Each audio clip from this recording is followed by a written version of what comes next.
Excellencies, Honorable Ministers, dear colleagues, in the WHO African region, the COVID-19 pandemic has reached every member state, and over half the countries have community transmission going on.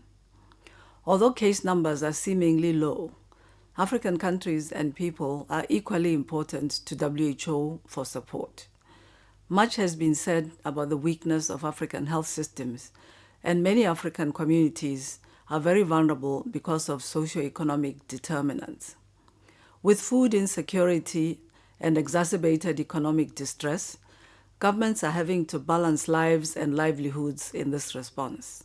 We are concerned that over 1,600 health workers have been infected and that cases are increasing in humanitarian settings.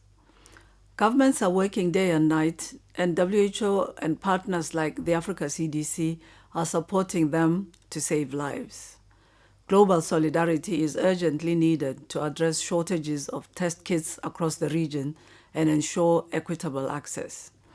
We have repurposed more than 900 regional and country office staff and deployed 100 international experts, and we are working with governments and partners to establish humanitarian corridors to provide additional support and supplies. Our assistance in developing national response plans has helped to mobilize over $300 million for public health actions, and we are coordinating with other UN agencies and partners to mitigate the socioeconomic impacts of COVID-19. We are seeing results.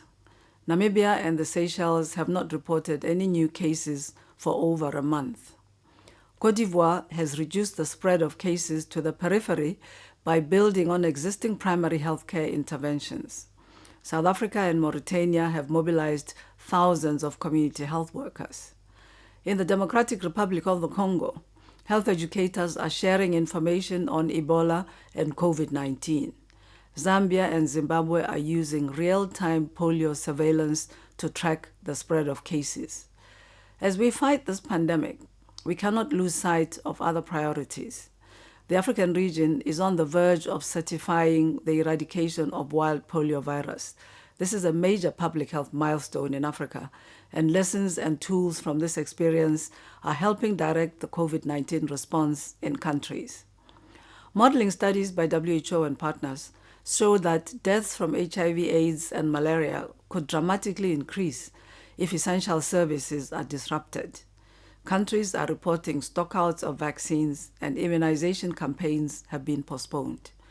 These complex challenges call for regional and global solidarity, innovation, and equitable approaches to protect the most vulnerable among us.